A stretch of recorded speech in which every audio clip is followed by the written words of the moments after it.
오늘 사랑해야 변합니다 라는 제목을 가지고 같이 말씀을 나눠보고자 합니다. 요한은 사도들 가운데 맨 마지막으로 남은 사도였습니다. 그래서 교회가 그 80년 이후까지, 그러니까 교회가 세워지고 교회가 흔들리는 것을 봤던 몇 안 되는 그런 사도이기도 합니다. 오늘 요한 1서는 마지막 남은 사도인 요한이 어느 정도 교회가 세워진 이후의 시간이 지나가면서 흔들리고 있는 교회를 향해서 쓴 편지인데, 이 내용을 가만히 보면 참 교회의 모습이 무엇이고 그들이 요한이 사도가 바랬던, 예수 그리스도가 바라셨던 교회의 모습이 어떠한지에 대해서 잘 드러나고 있습니다. 오늘 본문 12절에서 14절까지 요한이 강조하는 것은 쓰다라는 동사가 반복되는 것으로 드러나는데, 이 세 절에서만 무려 이 쓰다라는 동사가 6번 반복이 됩니다. 근데 이것을 헬라어로 가만히 보면요, 앞에 있는 4개는 과거형으로 되어져 있고 뒤에 있는 2개는 현재 완료형을 띠고 있습니다. 쉽게 말하면 요한은 교회를 향한 그의 메시지에 과거에도 현재에도 내가 동일한 메시지를 전했다라는 것을 지금 강조하고 있는 거예요. 내가 새로운 얘기를 하는 게 아니다, 이전에도 했던 얘기를 다시 한번 너에게 하는 것이다, 이렇게 얘기를 하는 것이죠. 마지막 사도였던 요한이 교회를 향해 일관성 있게 전해왔던 메시지를 우리 크게 요약하면 한 3가지 정도를 들을 수가 있습니다.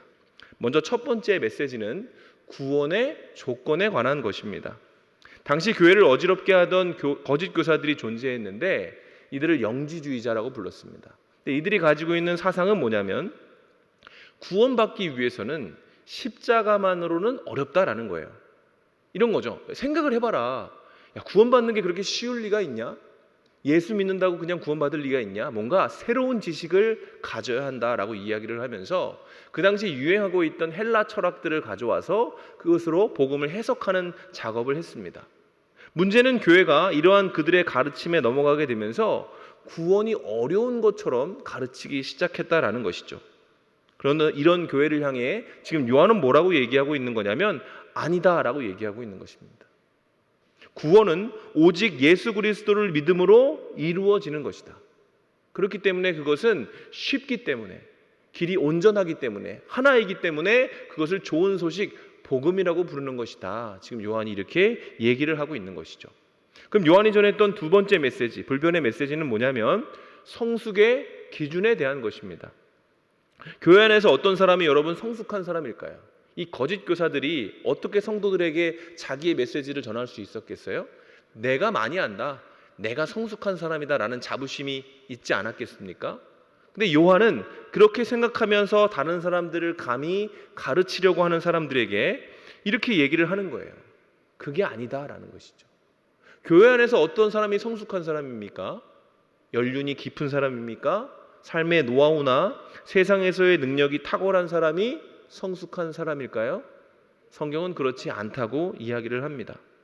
교회라는 공동체 안에서의 성숙함은 오로지 그가 태초부터 계신 즉 하나님에 대해 얼마나 분명하고 확실하게 알고 있는지에 따라서 그의 성숙함, 누군가를 가르칠 수 있고 누군가의 리더가 될 수 있는 역할을 감당할 수 있노라고 지금 요한이 얘기하고 있는 것입니다.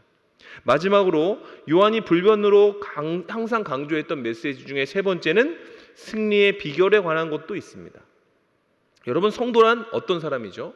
오늘 우리 특송에서도 여호와 니시, 신기하게 또 그런 찬양을 하고 여러 가지로 그런 것들이 하나 모아지는 것 같은데, 여러분, 성도는 어떤 존재이냐면 사탄의 권세를 이긴 존재입니다. 우리를 죄악 가운데 몰아넣어서 사망에 이르게 하는 그 사탄의 권세를 이길 수 있는 힘을 가진 존재가 바로 성도라는 것이죠. 근데 여러분 생각해 보세요. 이기려면 에너지가 있어야 될 거 아닙니까? 힘이 있어야 될 거 아니에요? 그럼 무엇이 우리의 에너지입니까? 그 에너지는 세상의 철학이나 지식, 어떤 내 탁월한 능력, 그런 것이 아니라 오로지 뭐라는 겁니까? 하나님의 말씀이라는 것입니다. 우리의 승리의 비결은 그 어떤 노하우나 시시각각 변하는 세상의 처세술이 아니라 불변하는 하나님의 말씀으로 말미암아 그 말씀이 내 안에 채워질 때에만 내가 세상을 이길 수 있는, 사단의 권세를 무너뜨릴 수 있는 에너지를 얻을 수 있다. 요한이 이렇게 얘기를 하고 있는 것입니다. 12절부터 14절에서 요한은 이렇게 말하는 겁니다. 나는 이것들을 늘 똑같이 동일하게 가르쳤고 앞으로도 가르칠 것이다. 그러니 교회여 분별하라. 앞서 말씀드렸다시피 요한일서가 쓰여지던 당시는 온갖 이단들이 창궐하던 시기입니다. 그러니까 교회가 어느 정도 조직을 갖추고 나름의 세력을 갖게 되니까 그것들을 흐트리고 망가뜨려서 그 안에서 대장 노릇하려는 사람들이 생겼다라는 거죠. 근데 문제는 그런 대장 노릇하려는 사람들을 이들이 분별하지 못했다는 것이 가장 큰 문제입니다. 그 당시 유행했던 영지주의 사상은 마치 질서 없이 펼쳐진 난전과도 같아서 시시각각 변했습니다. 유행에 굉장히 민감했고 상황에 따라 자신의 가르침을 바꾸는 것을 아무렇지도 않게 여겼던 사람들이에요. 그래서 그 가르침은 수정되고 보완되고 바뀌면서 누더기 형태를 띠게 되었다는 것입니다. 요한은 바로 이런 모습들을 저격한 것이죠. 여러분, 진리란 무엇입니까? 우리가 복음을 얘기할 때 그것이 진리다 이렇게 얘기하지 않습니까? 여러분, 진리가 되기 위해선 변하지 말아야 됩니다. 어떤 상황이나 형태에 따라서 자신의 모습을 바꾸는 것은 진정한 진리라고 볼 수가 없는 거죠. 여러분, 진리라면 견고함과 완전함을 가지고 세대를 관통할 수 있는 분명함이 있어야 된다는 거예요. 쉽게 변할 수 있다면 그것은 진리가 아니라 유행이라고 불러야 되는 거예요. 유행. 그렇지 않습니까? 한 시대를 풍미했던 철학이 있잖아요. 가치관이 있잖아요. 근데 그것이 몇 세대가 지나가도 유지가 될까요? 그렇지 않죠. 그러나 여러분, 복음은 태초부터 지금까지 동일하게 사랑이라는 가치를 우리 가운데 전해주고 있습니다. 때문에 우리는 알아야 하는 것입니다. 여러분, 진리는 변하지 말아야 합니다. 다시 말해 우리가 배우고 듣고 연구하고 묵상하는 것 또한 다르지 않아야 합니다. 변하지 말아야 됩니다. 근데 말씀은 변했습니까? 말씀은 변하지 않았거든요. 우리에게 주어진 말씀은 그 형태를 바꾸지 않고 몇 세대를 거쳐 지금 우리에게 주어진 바로 그 말씀이에요. 근데 왜 뭐가 우리를 흔들리게 하는 걸까요? 말씀이 변하기 때문이 아니라 그 말씀을 받아들이는 우리에게 문제가 있는 것입니다. 여러분, 우리는 진리하고는 거리가 먼 존재여서 세상의 변화와 유행에 민감하게 반응하고 그때마다 정신없이 흔들리는 존재입니다. 그래서 우리는 갈대라고도 불리기도 해요.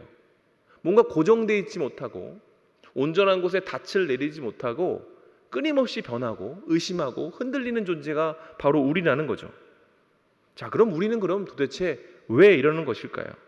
오늘 본문에서는 그 이유를 다음과 같이 이야기하고 있습니다. 15절입니다. 같이 읽어보겠습니다. 자, 시작. 사랑하지 말라. 누구든지 세상을 사랑하면 아버지의 사랑이 그 안에 있지 아니하니. 자, 뭐라고 얘기하냐면 요한은 사람의 마음이 흔들리는 이유는 그 사랑하는 대상이 세상이기 때문이다 이렇게 얘기하고 있는 거예요. 여러분, 세상을 사랑하기에 그의 마음은 신실하고 진실하신 하나님이 아니라 끊임없이 변하고 자신의 모양을 변개하는 세상을 따라갈 수밖에 없다라는 거죠. 때문에 우리가 하나님보다 세상을 사랑하게 되면 그 안에는요 진리가 거하지 않습니다. 우리가 세상을 사랑하면요 세상이 그러하듯 그 마음속에는 의심과 철학과 사상에 대한 맹신과 유행에 대한 관심이 자리 잡게 될 수밖에 없다는 거예요. 성경은 하나님과 우리와의 관계를 연인의 관계로 많이 묘사를 합니다. 이런 맥락에서 우리가 하나님을 사랑한다고 할 때 그 사랑의 형태는 어때야 되냐면 여러분 연인 간의 사랑의 개념으로 보면 됩니다. 연인 간의 사랑할 때 여러분 그 사랑은 어떤 형태이죠? 극단적인 형태를 띱니다.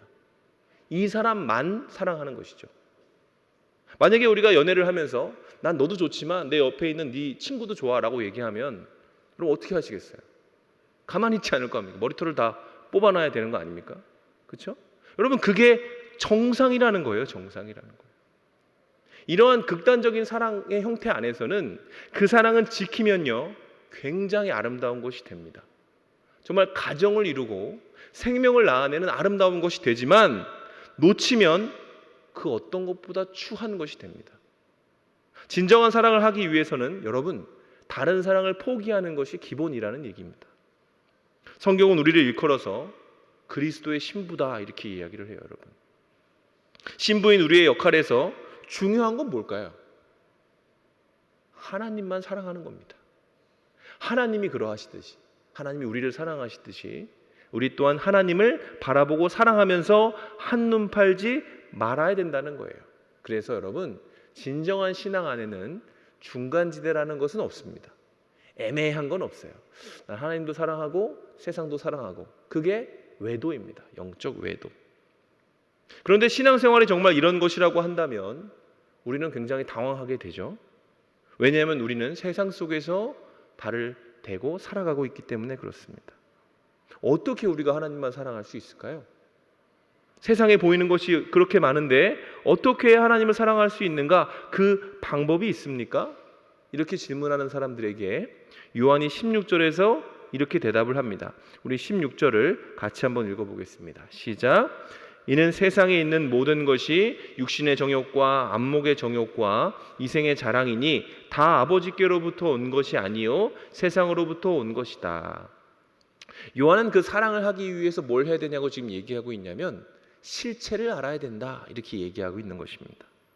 그리스도인들 중에 일부는 세상을 정의할 때 그것을 어떤 사물이나 어떤 장소로 정의하고 거기에 가지 않고 그것을 추구하지 않으면 그것이 세상을 사랑하지 않는 것이다 이렇게 생각을 합니다.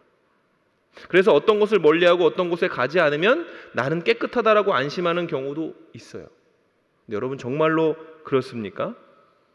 우리를 하나님으로부터 멀어지게 하는 것이 어떤 장소이고 어떤 사물입니까? 그렇지 않습니다, 여러분.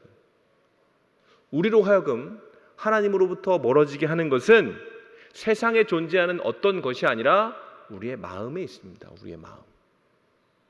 육신의 정욕과 안목의 정욕, 이생의 자랑이 우리로 하여금 그 대상을 잘못 해석하게 만들고 그렇게 함으로 말미암아 하나님이 아닌 세상을 추구하고 사랑하게 만드는 거예요. 여러분 따져보죠. 돈 나쁜 겁니까? 돈은 나쁜 거 아닙니다, 여러분. 돈은 우리의 삶을 굉장히 편리하게 만들어주는 것이죠. 그것이 있으면 우리는 좀 더 편안하게 살 수 있고 좀 더 빠르게 많은 일들을 행할 수 있습니다.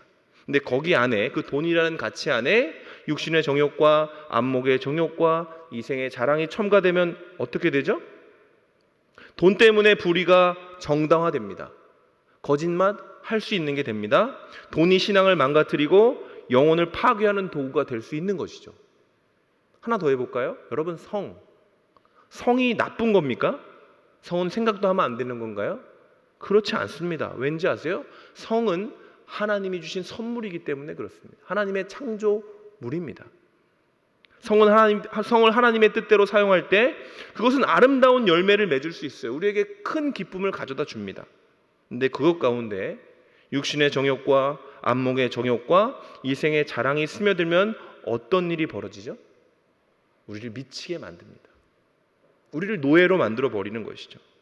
그러면 어떻게 이 몹쓸 육신의 정욕과 안목의 정욕과 이생의 자랑, 이것은 도대체 어디로부터 나오는 걸까요, 여러분? 마가복음 7장 20절에서 23절에서 예수님이 이렇게 직접 말씀하셨어요. 사람에게서 나오는 그것이 사람을 더럽게 하느니라. 속에서 곧 사람의 마음에서 나오는 것은 악한 생각 곧 음란과 도적질과 살인과 간음과 탐욕과 악독과 속임과 음탕과 질투와 비방과 교만과 우매함이니 이 모든 악한 것이 다 속에서 나와 사람을 더럽게 하느니라. 여러분 이런 맥락에서 볼 때 요한이 다 자기 얘기를 하는 게 아니라 예수님의 이야기를 하는 거 아닙니까? 사도로서. 그러면 세상이란 뭐죠? 세상은 여러분 죄로 인해 부패한 우리의 심정을 얘기하는 겁니다. 우리의 마음. 하나님을 대적하고 지우고 외면하고 싶어하는 우리의 본능. 그건 우리 본능이에요, 여러분. 하나님을 섬기고 예배하려는 건 우리의 본능이 아닙니다. 그래서 힘든 거예요. 우리는요 눈 감고 싶어합니다. 하나님께 대항하고 싶어하고 하나님을 외면하고 싶어하는 것이 우리의 타고난 본능이라는 거예요. 근데 문제는 그 본능이 우리를 주무르면 사람이 주무르는 모든 것에 우리가 손대는 모든 것에 그 본능이 드러나게 돼 있다라는 것이죠. 이 시대의 문화 속에 유행하는 지식 속에 아름답다고 하는 예술품, 심지어 신앙생활 가운데에도 우리의 본능이 있는 그대로 적용이 되면 그것은 아름다운 것이 아니라 추한 것으로 전락할 수 있는 것입니다. 그리고 그것들이 추구하는 궁극적인 목표는 동일하죠. 그 본능이 추구하는 것은 뭘까요? 아까 저희가 하나님을 추구하는 게 본능이 아니라고 했잖아요. 그럼 우리의 본능이 추구하는 건 뭘까요? 나입니다. 나. 우리 본능은 나를 추구합니다. 나를 추구할 때 우리는 하나님을 사랑할 수 없게 되는 것이죠.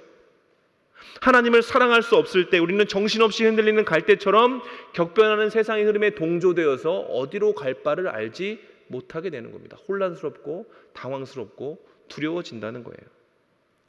여러분, 요한의 시대에 교회 안에는 영지주의만 있었던 것이 아닙니다. 수많은 이단 사상이 존재했고 가치관의 혼동이 아주 엉켜있던 그런 시대예요. 근데 문제는 그렇게 되니까 예수의 이름이 훼손되기 시작한 겁니다. 예수님으로 구원될 리가 있어? 우리 같은 죄인이? 우리 속에 이렇게 많은 죄가 있는데 예수님의 십자가만으로 될 리가 있냐? 라고 질문할 수 있는 상황이 벌어졌다는 거예요. 하나님을 많이 의지하지 않으니까. 그리고 그런 생각들은요, 교회를 멍들게 했습니다. 이단 사상이 교회를 멍들게 한 궁극적인 원인은 여러분, 그 이론들이 탁월해서가 아니라는 것입니다. 성도들이 이전부터 동일하게 선포되었던 복음이라는 가치에 권태감을 느끼고 새로운 것, 다른 것, 자극적인 것에 한눈을 팔았기 때문에 그들의 마음에 복음이 힘을 잃어버린 거예요. 새 복음이 힘을 잃은 게 아니라 그 마음에 복음이 영향력을 끼치지 못했다라는 거죠. 모든 것을 바쳐 나를 구원하신 하나님을 사랑하려고 하지 않고 내 안에 있는 육신의 정욕, 안목의 정욕, 이생의 자랑을 따라 나를 사랑하기로 작정할 때 우리는 하나님의 호의를 받을 수 없는 존재가 됐다는 것입니다. 여러분, 가만히 생각해 보면 인간은 기본적인 세팅 자체가 나르시스트입니다. 하나님보다 자기를 훨씬 더 사랑해요. 내 감정, 내 상황, 내 여건 같은 것들이 하나님 앞에 나오는 것보다 우선시될 때가 너무나 많이 있습니다. 근데 그것 때문에 탁월한 한계를 뛰어넘지 못하고 하나님은 우리에게 너는 나의 신부다라고 얘기하시는데 외도하면서 살아가는 겁니다. 하나님 앞에서. 그러니까 복음은 무엇이죠? 이 상황에서 복음은 그럼 뭘까요? 이런 절망적인 우리의 나르시스트 같은 우리의 마음, 하나님을 끊임없이 배신하고 배반하는 우리를 향해 복음은 뭡니까? 하나님이 그런 줄 알고 사랑하셨다. 이게 복음입니다. 하나님의 사랑은 우리가 지고지순하고 온전하고 우리가 하나님밖에 몰라서 우리를 사랑하신 게 아니고요. 하나님 우리가 그런 줄 알고 사랑하셨다. 이렇게 얘기하는 게 복음입니다. 나 니네 그럴 줄도 알았고 그런 존재인 것도 알았지만 내가 너를 사랑한다. 이게 하나님의 마음이에요. 복음이고. 상한 갈대를 꺾지 않으시고 꺼져가는 등불을 끄지 않으시는 긍휼의 하나님이 우리가 그런 연약하고 버림받아 마땅해야 된 그런 존재임에도 불구하고 목숨 바쳐서 우리를 사랑하시기로 작정하셨다는 것이 예수 그리스도의 십자가를 통해 드러나는 유일무이한 좋은 소식, 복음이라는 것입니다. 이런 맥락에서 우리는 복음을 사이에 두고 두 가지 갈래길로 걸어갈 수 있습니다. 먼저 첫 번째 갈림길입니다. 갈라디아서 5장 19절로 21절입니다. 육체의 일은 분명하니 곧 음행과 더러운 것과 호색과 우상 숭배와 주술과 원수 맺는 것과 분쟁과 시기와 분냄과 당짓는 것과 분열함과 이단과 투기와 술 취함과 방탕함과 또 그와 같은 것들이라.